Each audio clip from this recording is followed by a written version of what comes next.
वह सबसे शक्तिशाली सेज था, जिसने इंसानियत को विनाश से बचाने के लिए अपनी जान कुर्बान कर दी थी। मॉन्स्टर्स और उनके राजा के खिलाफ आखिरी युद्ध में उसने अपनी सारी मैजिक झोंक दी और अंत में थककर मृत्यु को गले लगा लिया।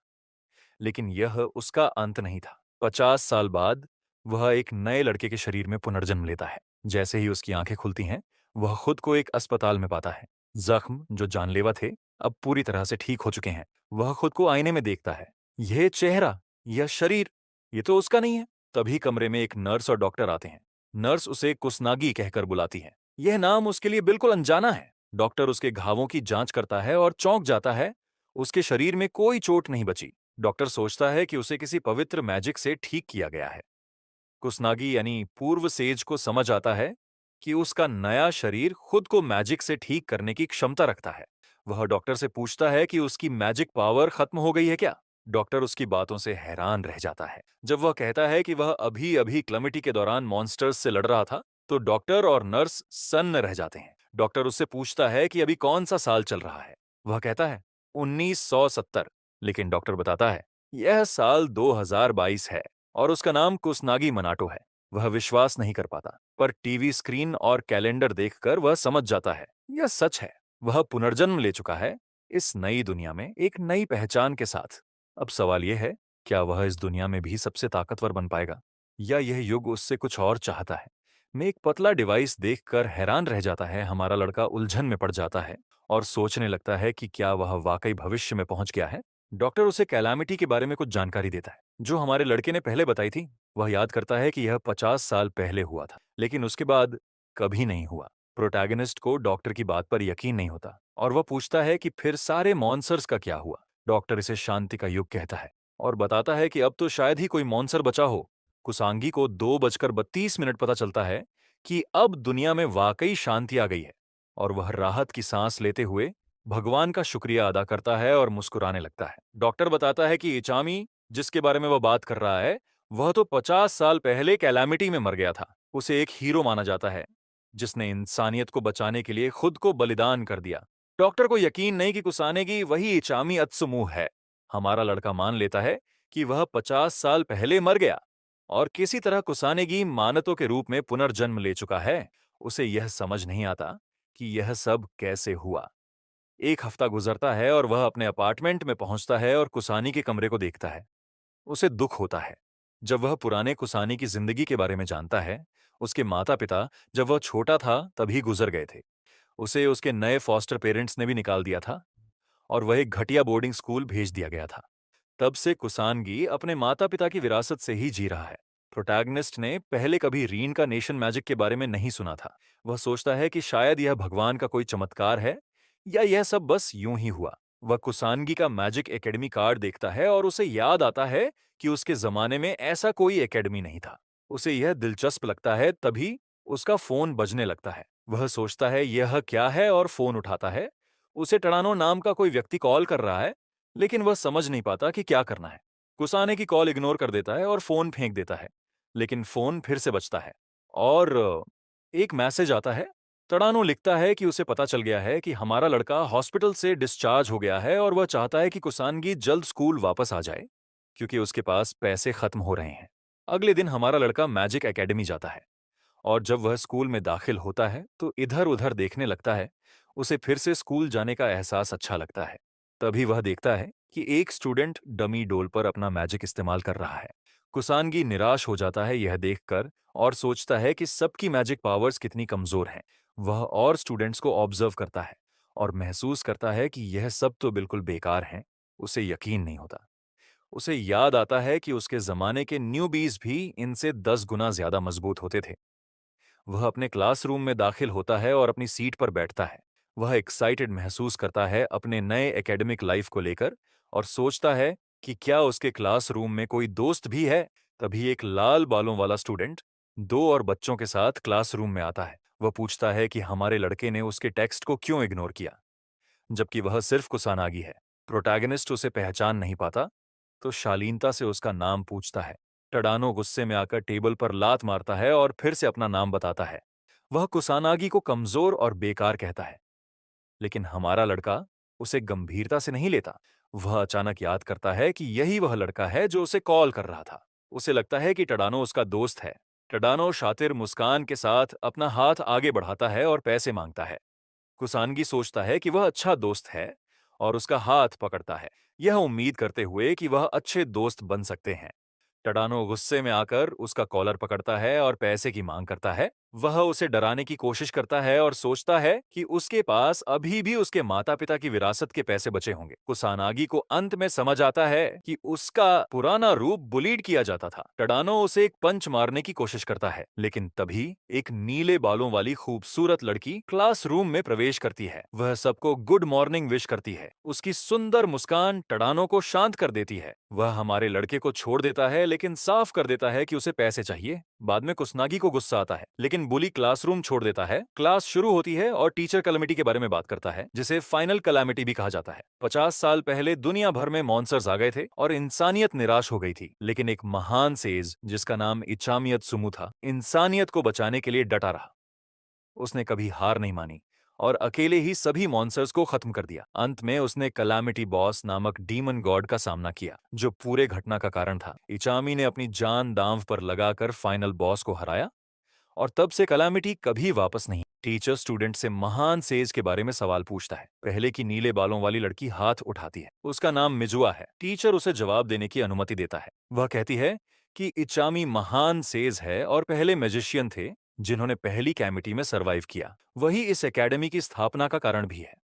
उसकी आंखें एक्साइटमेंट से चमकने लगती हैं जब वह बताती है कि इचामी इंसानियत के हीरो हैं और दुनिया भर के हर मैजिशियन के आइडल हैं।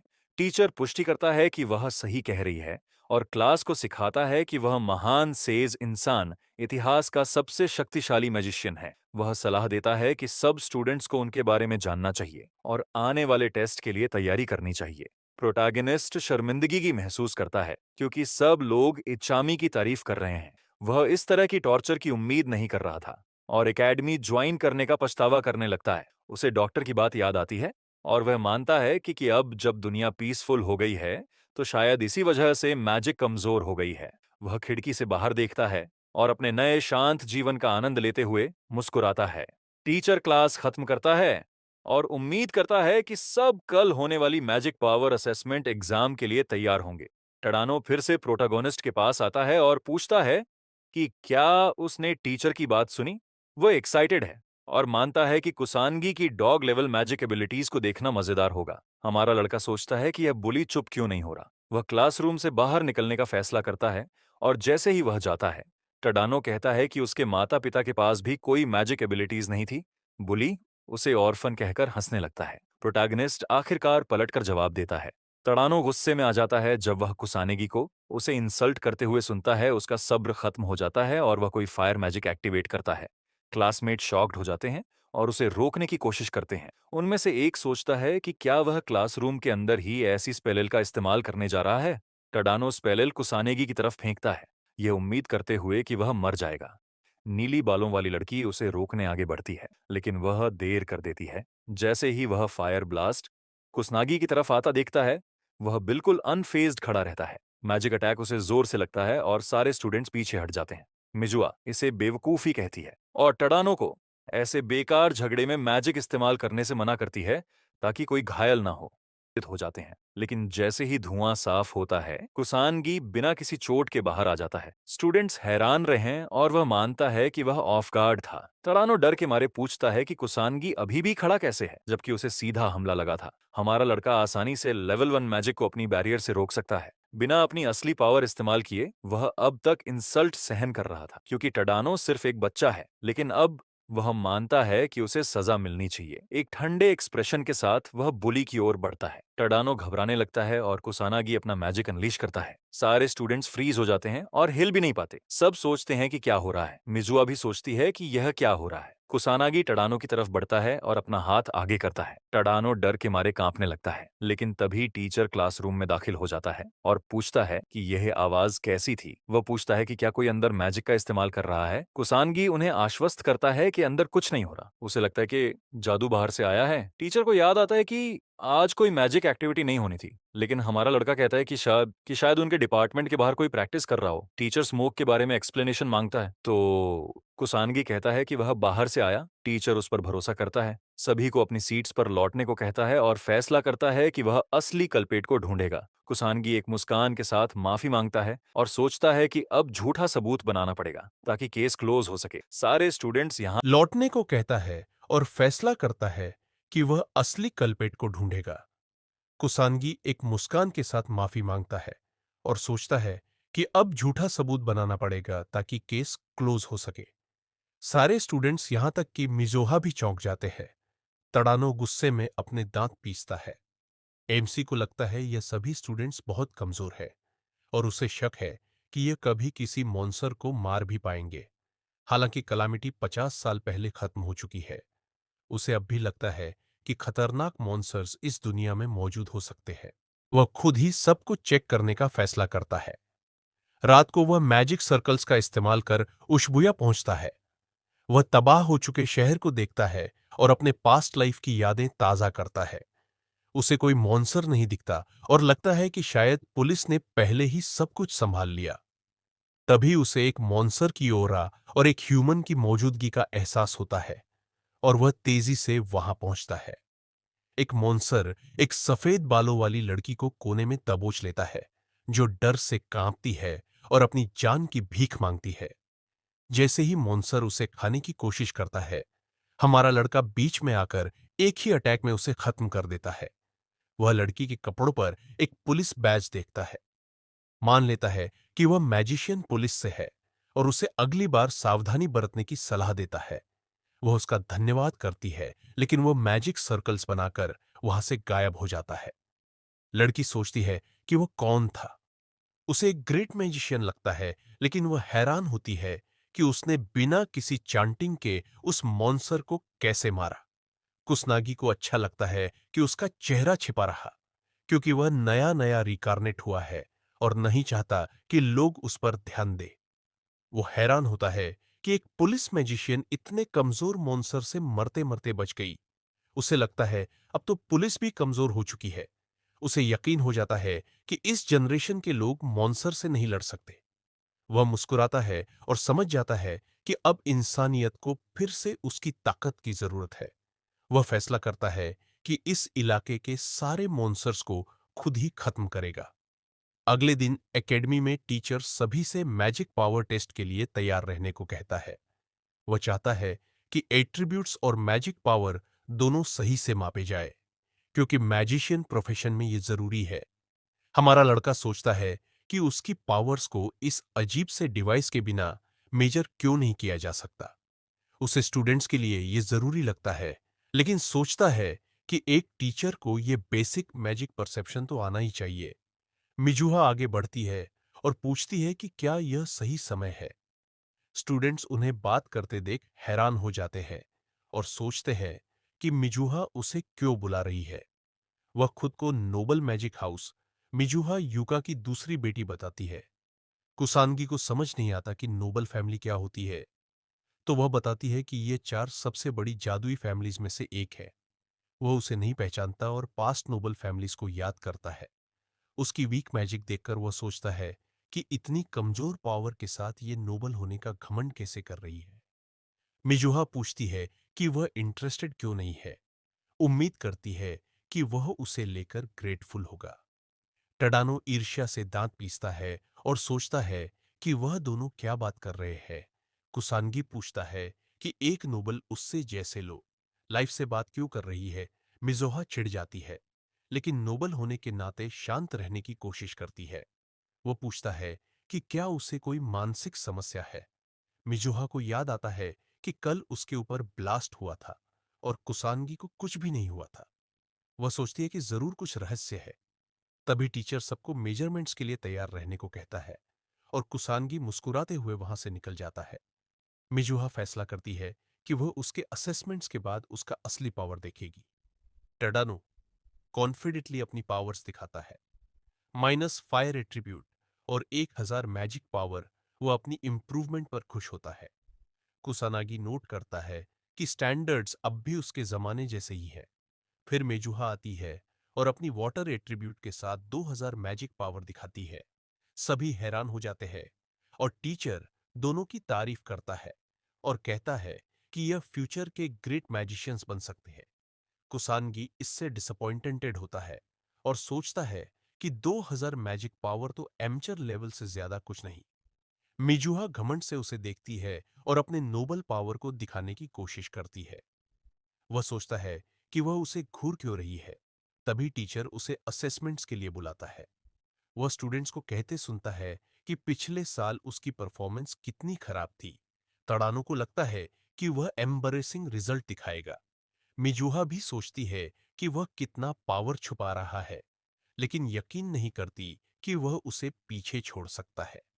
कुसाने की पास्ट लाइफ में फेमस होने की परेशानी याद करता है और डिसाइड करता है कि वह अब पूरा पावर अनलीश करेगा। वह मुस्कुराता है और मशीन को चैलेंज करता है कि वह हिस्ट्री के सबसे महान सेज की ताकत को झेल सके। मशीन चमकने लगती है और एक तेज रोशनी की किरण पूरे बिल्डिंग से बाहर निकल जाती है। दूसरी क्लासेस के दो स्टूडेंट्स भी इसे नोटिस करते हैं। मिजुआ हैरान हो जाती है क्योंकि मशीन अजीब तरह से बिहेव कर रही है। फिर मशीन तेज चमकने लगती है और एक बड़ा धमाका होता है। सारे स्टूडेंट्स खुद को ब्लास्ट से बचाने में लग जाते हैं। हमारा लड़का डिसपॉइंटेड होता है कि मशीन इतनी जल्दी टूट गई, जबकि उसने अभी ठीक से कुछ किया ही नहीं। उसे शक है कि कोई भी उसका रियल मैजिक पावर सेंस नहीं कर पाया होगा। टीचर चिंता करता है कि सब ठीक है या नहीं। सब कहते हैं कि वह सेफ है। टीचर कुसानगी से पूछता है कि क्या वह ठीक है और कहता है कि वह तो एक्सप्लोजन के बीच में खड़ा था, लेकिन फिर भी सेफ रहा। यह लक ही है। उसे शक होता है कि शायद डिवाइस मेल फंक्शन हो गया है और अब कुसानगी की पावर और एट्रीब्यूट को मेजर करना नामुमकिन है। कुसानगी पूछता है कि वह इतना परेशान क्यों हो रहा है। टीचर कहता है कि उसे स्टूडेंट्स को कॉम्बैट क्लास के लिए ग्रुप्स में बांटना है और असेसमेंट के बिना डिसाइड करना मुश्किल है। वह टडानो से कहता है कि वह कुसानगी को अपनी ग्रुप में ले ले। टडानो इस मौके को देखकर मान जाता है ताकि वह उसे बुली कर सके। टीचर खुश होता है कि टडानो ने एग्री किया। टडानो कुसानागी के पास आता है और इवल एक्सप्रेशन के साथ कहता है कि वह कॉम्बैट क्लास में उसका इंतजार करेगा। सभी स्टूडेंट्स ओल्ड शिबुया पहुंचते हैं और टीचर बताते हैं कि वहां अब भी कुछ मॉन्स्टर्स रहते हैं जो ग्रेट कैलामिटी के वक्त बच गए थे। पुलिस और मैजिशियंस वहां रेगुलरली जाकर मॉन्स्टर्स से लड़ते हैं। एकेडमी के स्टूडेंट्स को भी किसी वजह से इसमें भाग लेना पड़ता है। टीचर कहता है कि घबराने की जरूरत नहीं, क्योंकि ज्यादातर मॉन्स्टर्स पहले ही खत्म किए जा चुके हैं। हमारा लड़का एक्सपेक्ट नहीं कर रहा था कि प्रैक्टिकल क्लास होगी। उसे उम्मीद है कि स्टूडेंट्स कम से कम कुछ मॉन्स्टर्स तो मार सके, क्योंकि अब वह ग्रुप्स में काम करेंगे। उसे याद आता है कि वह कल रात यहां आया था, लेकिन अब उसे कुछ मॉन्स्टर्स की ऑरोरा महसूस हो रही है। वह सोचता है कि जब उसने कल सब साफ कर दिया था, तो अब फिर से मॉन्स्टर्स कहां से आ गए। कुछ लड़कियों को कंपटीशन की बात करते हुए सुनकर उसे हैरानी होती है कि प्रैक्टिकल क्लास में भी स्टूडेंट्स इतने केयरफ्री कैसे हैं। मिजुहा उसे गौर से देख रही होती है। टीचर प्रैक्टिकल क्लास शुरू करता है और कहता है कि सभी एक दूसरे के साथ मिलकर काम करें। टडानो प्रोटैगनिस्ट को नोटिस करता है और उसे बुलाता है। वह अपने ग्रुप के साथ आता है और कुसानी को कहता है कि वह वहीं खड़ा रहे और उनके काम में दखल न दे। तड़ानो साफ करता है कि अगर कुसानी की फिर से पंगा लेने की कोशिश करेगा तो वह बख्शेगा नहीं। प्रोटैगनिस्ट सोचता है कि अगर इन्हें उससे इतनी नफरत है तो उसे नजरअंदाज क्यों नहीं कर देते। तड़ानो गुस्से से कहता है कि वो बात ना करे। उसे समझ नहीं आता कि मिजोहा फिर भी उससे बात क्यों करती है, जबकि वह टोटली ट्रैश है। एमसी को हैरानी होती है और उसे पता चलता है कि टडानो को मिजोहा से फीलिंग्स है। टडानो गुस्से में आ जाता है। तभी प्रोटैगनिस्ट को कुछ महसूस होता है और बुलीज उस पर मैजिक से हमला करने की कोशिश करते हैं, लेकिन वह उन्हें रोकने की चेतावनी देता है। टडानो कहता है कि अब माफी से काम नहीं चलेगा। कुसानेगी उसे पीछे देखने को कहता है, लेकिन टडानो को लगता है कि वह कोई बहाना बना रहा है। टडानो जैसे ही पीछे देखता है, पूरी ग्रुप एक टॉल मॉन्स्टर को देखकर डर जाती है। सब पसीने पसीने हो जाते हैं और सोचते हैं कि यह डीमन सोल्जर यहाँ क्या कर रहा है। बाकी बुलीज टडानो को हाइप करते हैं कि वह उसे हरा देगा। टडानो घबराए हुए चेहरे के साथ हाँ कहता है और फायर मैजिक से हमला करता है। एक एक्सप्लोजन होता है और सबको लगता है कि मॉन्स्टर मर गया, लेकिन स्मोक के हटते ही मॉन्स्टर वहीं खड़ा नजर आता है। टडानो के चेहरे से खून उतर जाता है और उसे कोई स्क्रैच तक नहीं दिखता। एमसी कहता है कि उसकी pathetic level 1 magic demon soldier पर कोई असर नहीं करेगी। मॉन्स्टर आगे बढ़ता है और पूरी ग्रुप डर जाती है। सब घुटनों पर गिर जाते हैं और कांपने लगते हैं। टडानो की आंखों में आंसू आ जाते हैं और वह डर के मारे पैंट में पेशाब कर देता है। लेकिन जैसे ही मॉन्स्टर उसे मारने वाला होता है, वह प्रोटैगनिस्ट की पावर महसूस करता है और पीछे हट जाता है। कुशासानगी आगे बढ़ता है और सोचता है कि मंसर को पता चल गया कि ग्रुप में सबसे ताकतवर कौन है। वह मॉन्स्टर से खुद भिड़ता है।